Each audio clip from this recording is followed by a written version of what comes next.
यह कहानी है एक छोटे से गांव के किसान रामू की, जो अपनी मेहनत और ईमानदारी से खेती कर अपना परिवार का पेट पालता था।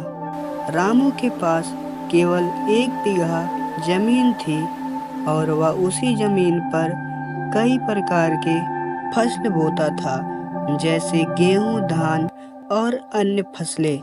बारिश के मौसम में फसल लहलहा उठती और रामू ने जितना मेहनत किया होता उसका मेहनत फल देखने को मिलता, जिससे रामू बहुत खुश हो जाता। अरे वाह, इस बार का तो फसल खूब अच्छा हुआ है। मैंने बहुत ज़्यादा मेहनत भी की थी और खूब बरसात भी हुआ, इसी वजह से लगता है फसल इतना अच्छा हुआ।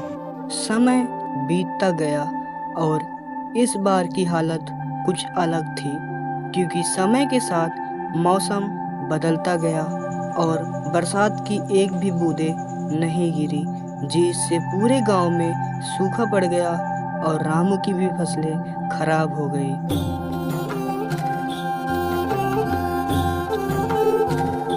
अरे जी, आप इतना मायूस क्यों खड़े हैं? मेरे को कुछ बताइए ना।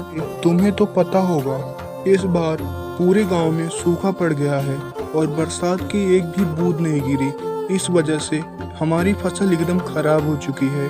हमने अगले बार की फसल को बेच के कुछ सामान ले लिया था, लेकिन इस बार हमारे पास अनाज थोड़ा भी नहीं है और हम खाएंगे पिएंगे कैसे? और हमने जो ये अनाज लगाने के लिए कर्जे लिए थे उसे हम भरेंगे कैसे?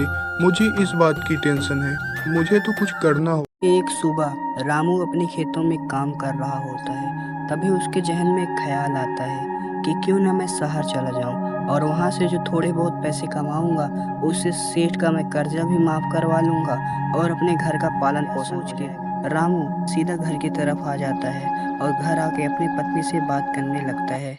अरे जी, मैं कल सुबह शहर जा रहा हूँ, क्योंकि यहाँ पे रह के मैं कर्जा नहीं माफ़ कर पाऊँगा सेठ का। शहर जाके थोड़ा बहुत पैसा कमा लूँगा और सेठ का कर्जा भी दे दूँगा और अपने लिए भी कुछ सामान राशन पानी ले लूँगा।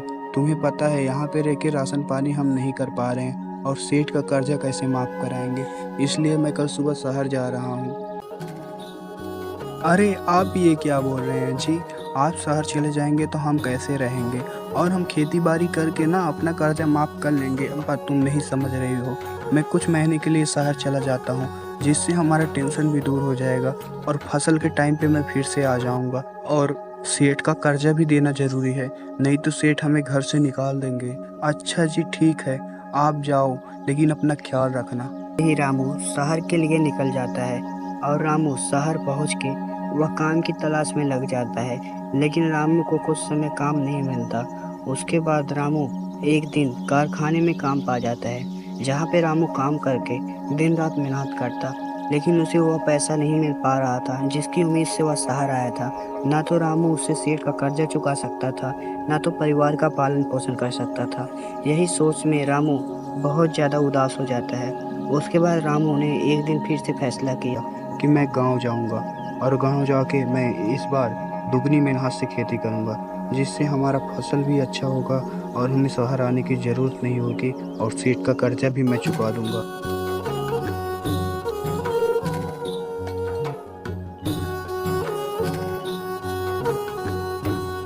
रामू गांव आके फिर से फसल तैयार करने में लग जाता है और वह दिन रात मेहनत करके अपना फसल तैयार करने लगता है।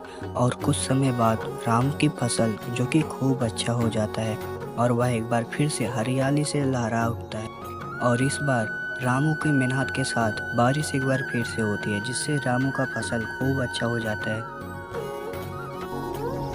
दोस्तों, इस कहानी से हमें यह सीख मिलता है, कभी भी हमें किसी भी परिस्थिति में हार नहीं मानना चाहिए, हमेशा उसका डट के सामना करना चाहिए और हमें हमेशा अच्छा ही फल मिलेगा। और दोस्तों, वीडियो पसंद आए तो लाइक करके सब्सक्राइब कर देना।